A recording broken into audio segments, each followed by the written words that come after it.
ನಮಸ್ಕಾರ, ಎಲ್ಲರಿಗೂ ಕನ್ನಡತಿ ಅಡುಗೆ ಚಾನಲ್ಗೆ ಸ್ವಾಗತ. ಅಕ್ಕಿ, ಬೇಳೆ, ರವೆ ನೆನೆಸೋದು ಬೇಡ, ರುಬ್ಬೋದು ಬೇಡ, ಫರ್ಮೆಂಟೇಷನ್ ಬೇಡ. ಬೆಳಗ್ಗೆ ಗಡಿಬಿಡಿಯಲ್ಲಿ ಕಡಿಮೆ ಸಮಯದಲ್ಲಿ ತುಂಬಾ ಸಾಫ್ಟು ಟೇಸ್ಟಿಯಾಗಿರುವಂಥ ಇಡ್ಲಿಯನ್ನು ನೀವು ಮಾಡ್ಕೋಬೋದು. ನನ್ನ ರೀತಿಲೊಮ್ಮೆ ಖಂಡಿತ ಟ್ರೈ ಮಾಡಿ ನೋಡಿರಿ. ಈಗ ಒಂದು ಪಾತ್ರೆಗೆ ನಾನು ಈ ಬಟ್ಲೆ 2 ಬಟ್ಲಾಗಷ್ಟು ಅಕ್ಕಿ ಹಿಟ್ಟನ್ನು ತೊಗೊಂಡಿದ್ದೀನಿ ರೀ. ಇದನ್ನು ಸೋಸ್ಬಿಟ್ಟೇ ತೊಗೊಂಡಿದ್ದೀನಿ ನೋಡಿ. 2 ಬಟ್ಲು ಅಕ್ಕಿ ಹಿಟ್ಟನ್ನು ತೊಗೊಂಡಿದ್ದೀನಿ. ಅದರಲ್ಲೇ 1 ಬಟ್ಲಾಗಷ್ಟು ಸಣ್ಣ ರವೆ, ಏನು ಉಪ್ಪಿಟ್ಟು ರವೆ ಅಂತ ಕರಿತೀವಲ್ಲ, ಅದನ್ನು ತೊಗೊಂಡು 2 ಹಿಟ್ಟಿಗೆ 1 ರವೆ ರೀ. 1 ಬಟ್ಲಾಗಷ್ಟು ಮೊಸರು, ಸಪ್ಪಗಿರೋ ಮೊಸರನ್ನ ಹಾಕ್ರಿ, ಹುಳಿ ಮೊಸರು ಬೇಡ. ಇದಕ್ಕೊಂದು ಅರ್ಧ ಬಟ್ಲಾಗಷ್ಟು ಫಸ್ಟ್ ಆ ಮೊಸರಿನ ಬಟ್ಲಲ್ಲಿ ನೀರನ್ನು ಹಾಕಿ ಮಿಕ್ಸ್ ಮಾಡ್ಕೊತೀನಿ.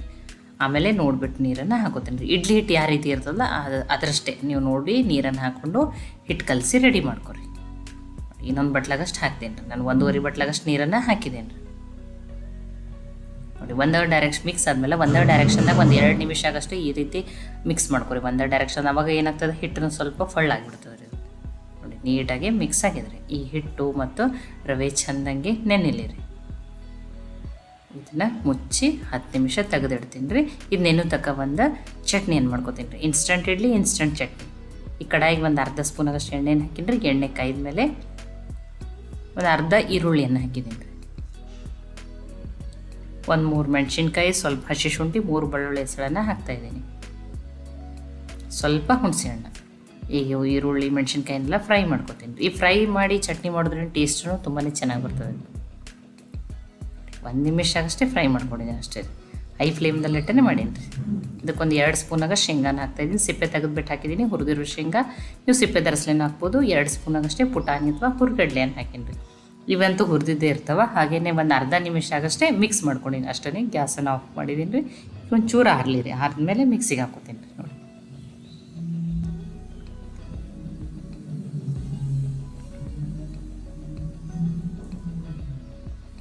ರುಚಿಗೆ ತಕ್ಕಷ್ಟು ಉಪ್ಪು.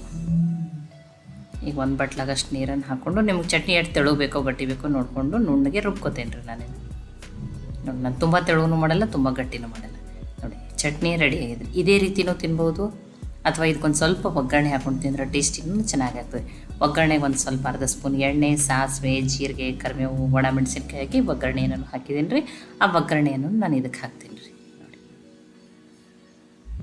ನೀವು ತೆಳು ಗಟ್ಟಿ ನೋಡಿ ಮಾಡ್ಕೊರಿ. ಇನ್ನೊಂದು ಸ್ವಲ್ಪ ನೀವು ತೆಳು ಬೇಕಾದ್ರೆ ನೀರು ಉಪ್ಪನ್ನು ಹಾಕೊಂಡು ಅಡ್ಜಸ್ಟ್ ಮಾಡ್ಕೊರಿ. ನೋಡಿ, ಈಗ ಚಟ್ನಿ ರೆಡಿ ಆಗ್ಯದ ರೀ.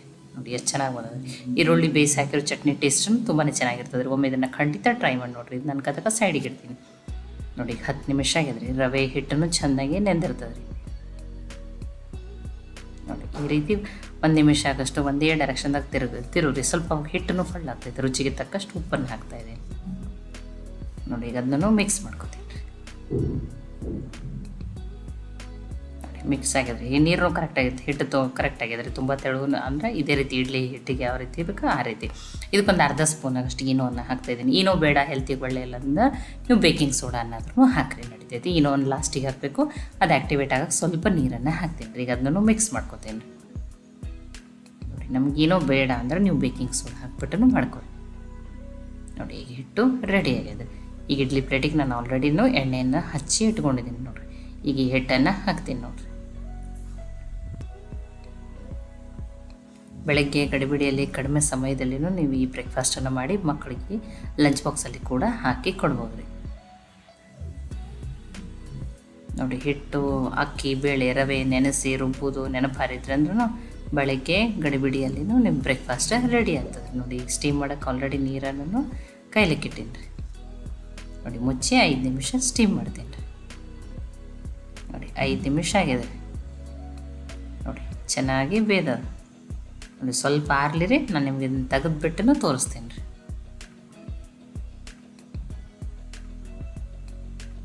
ನೋಡಿರಿ, ತೆಗೆದುಬಿಟ್ಟು ತೋರಿಸ್ತೀನಿ ನೋಡಿರಿ.